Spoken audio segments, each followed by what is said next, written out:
yeah, small disclaimer before I start this video. I lost the sound file that went with it, so I am a lazy bitch, so I can't be asked to film it all again or to dub it. So I'm very sorry for the sound quality in this video, which is just really bad. So apologies for that. This is going to be the case for the next video as well, which is an unboxing one, so I absolutely can't film that again. So yeah, enjoy anyway, and please forgive me. Sorry.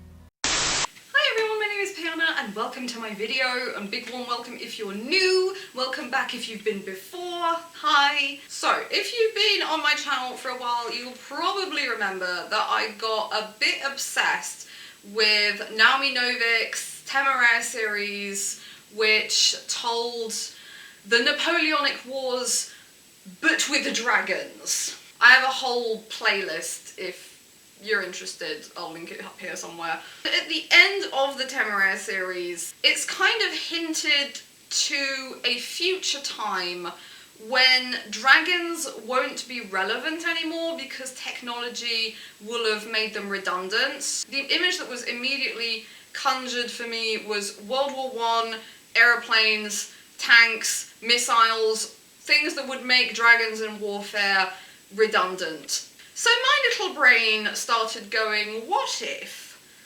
there are novels, stories, books out there that showcase dragons in World War I. So I asked Google to do its thing, and I found two.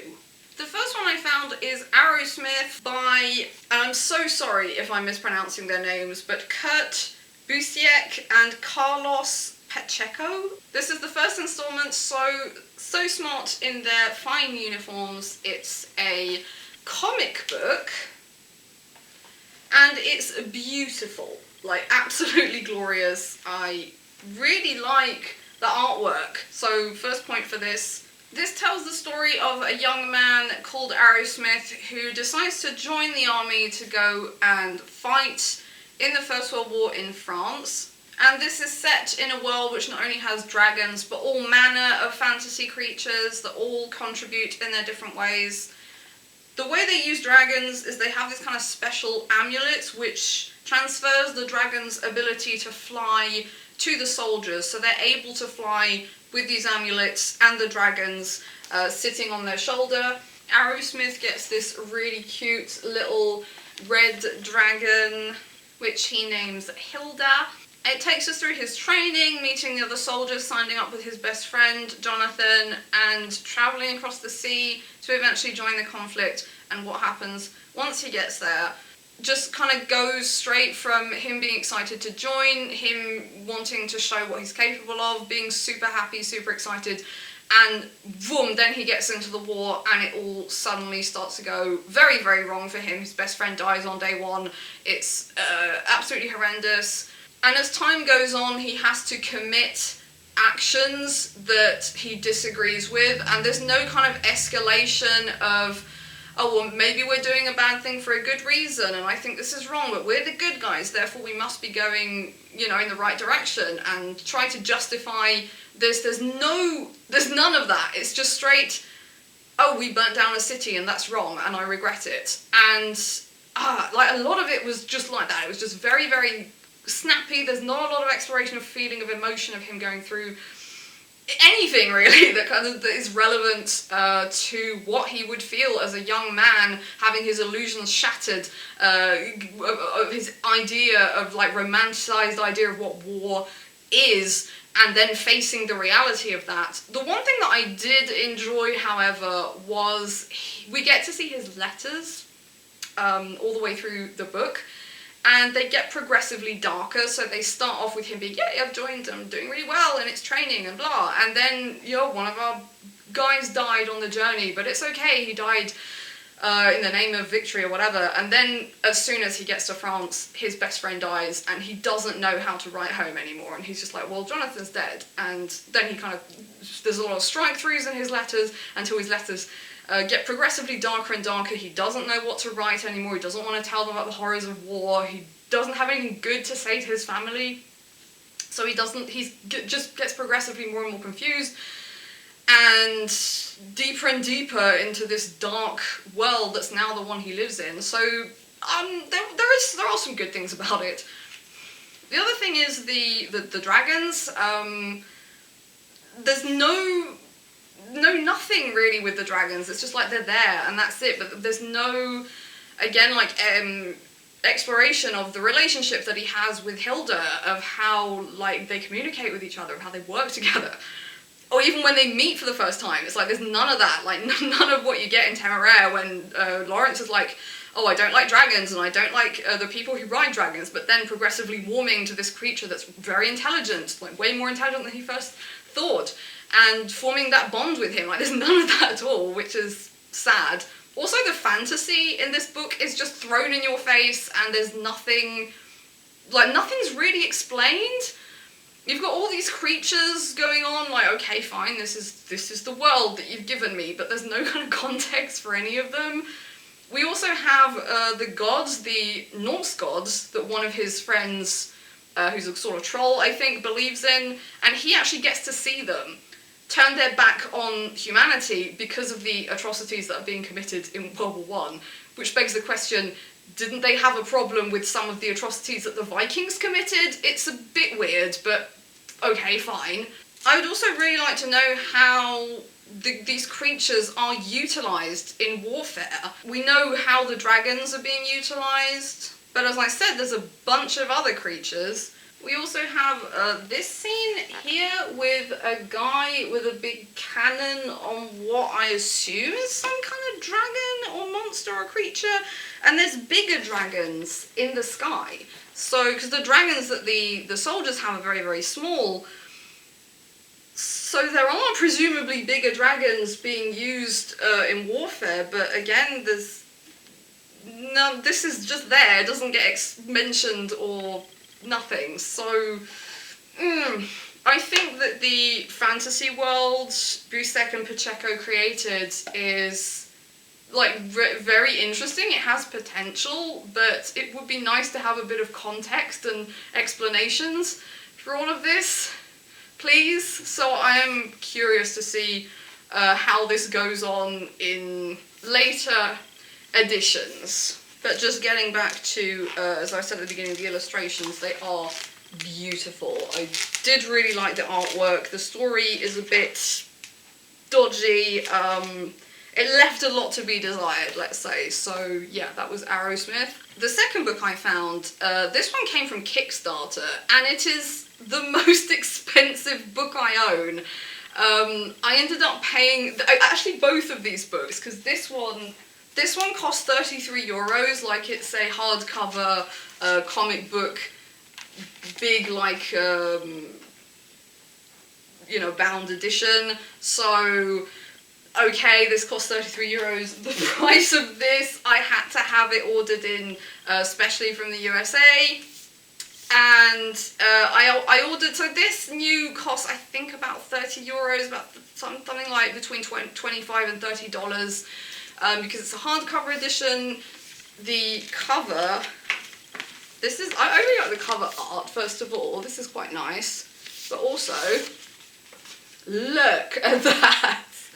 This is glorious. I'm not disappointed with the quality, but like I had to pay quite a bit for postage and also for customs, because now when you live in Europe, you have to pay customs for everything that comes from outside of Europe. So I ended up paying about €66 for this. So both of these books cost me, this video cost me €100 to make. So please subscribe to my channel. Oh, and also it's like glittery. I don't know if you can see the pages. Like they're silver, but also glittery. I was a bit concerned that when I was going to read this, I was going to get glitter all over everywhere. But it didn't. It didn't come off at all. It's perfect. So it's really, really good quality, really well done. Which doesn't account for the content. I was thinking, you had better be good. Okay, you had better be good. I paid a lot of money for you. This is an independent author on Kickstarter. There wasn't a lot of reviews for her stuff. This book is relatively recent. It's very much unheard of. So it's called Talons of Teeth. This is the first book in a series. The Talons and Teeth series. Fine. Okay. So this book tells the story of Amélie Bonheur, who is a French witch, and how she is sent to the Dragon Island as a bride. So the dragons on this island are all male, and the witches are all female.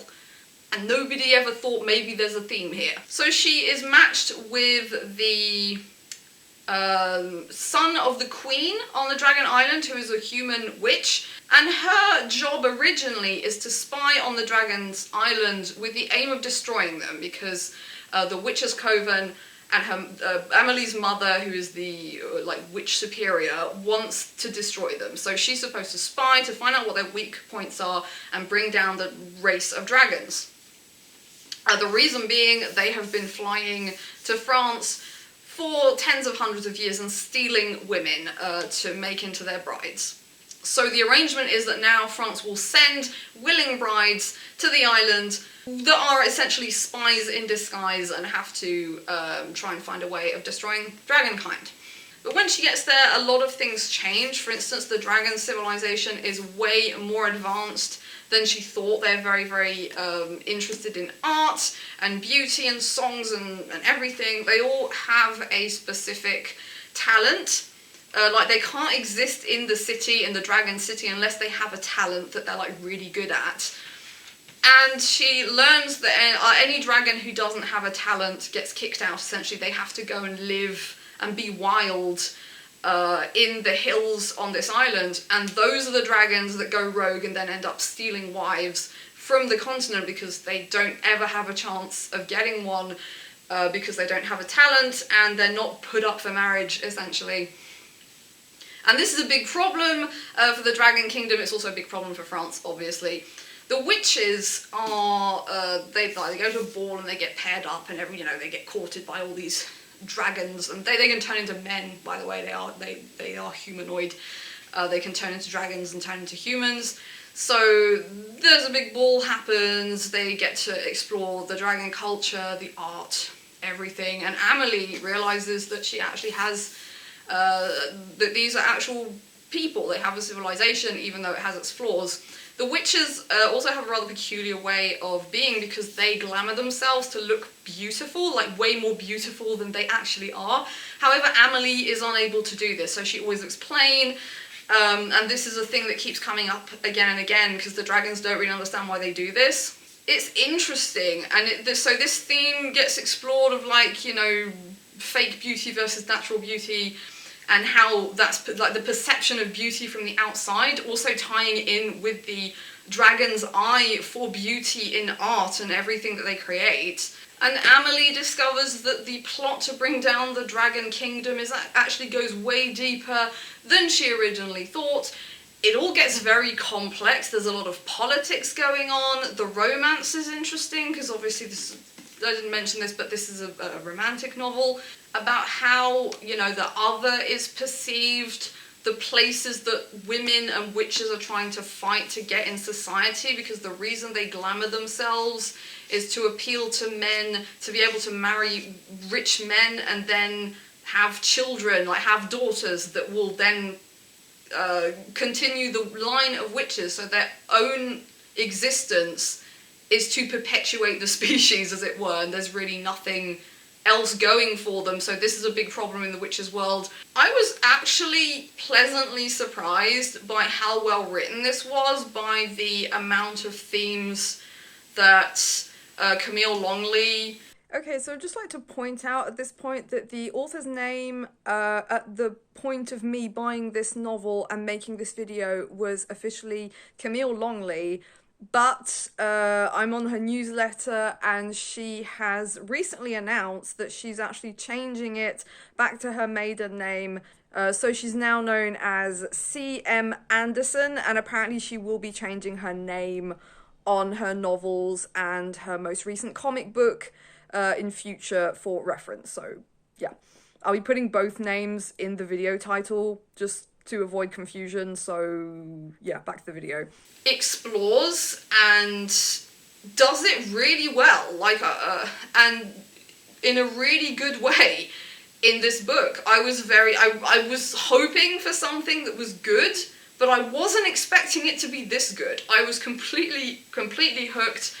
Also, as far as romance novels go, this isn't a case of love at first sight and, oh, you're amazing, I want to spend my life with you. Like, it gets very complicated, what with her being a spy, and then the prince, whose name I can't remember right now, as his position in the kingdom, like, he is the son of the queen, but he's not the son of the king, and the king doesn't like him, and also he doesn't have a talent that's recognised. So essentially he is a rogue dragon, even though he's royalty, and this is a big issue because technically he's not allowed to have a bride. Only so it gets very complicated, and then there's a whole war and rebellion and stuff. It goes off in a direction that I really wasn't expecting, and in such a good progressive way, and it all makes sense, and I don't have a lot to criticise about it, to be honest. The one big thing that I do have to complain about, however, is the fact that World War I doesn't actually get mentioned an awful lot. They spend all their time on the Dragon Island, and it's all about the Dragon Island, and there's not really much about World War I going on, but maybe there will be in later novels, hopefully. So yeah, overall, I was mightily impressed by this book, and I'm really looking forward to the next installment, and I hope that Camille Longley carries on to make these beautiful hardcover books, because if they are going to carry on with this level of quality, I'm not going to complain. The price for these really beautiful, I'm going to show this to you again without the cover, it's just glorious. I love it. So that's it for now for my Dragons in World War I journey, I guess. This is what I found so far. If you know of any books which tell like alternative history, like fantasy alternative history with dragons, showcasing historic events or conflicts, do let me know. I'll go and check them out. I'll see if I can find anything relating to World War II or maybe the Franco-Prussian War. I don't know, I'll see. I'll carry on my random Googling and see what comes up. So that's it from me. I hope you enjoyed this video. Please share, like, comment and subscribe. Let me know what you thought. Have you read these books? Did you enjoy them? Did you hate them? Thank you so much for watching, and I'll see you next time. Bye bye.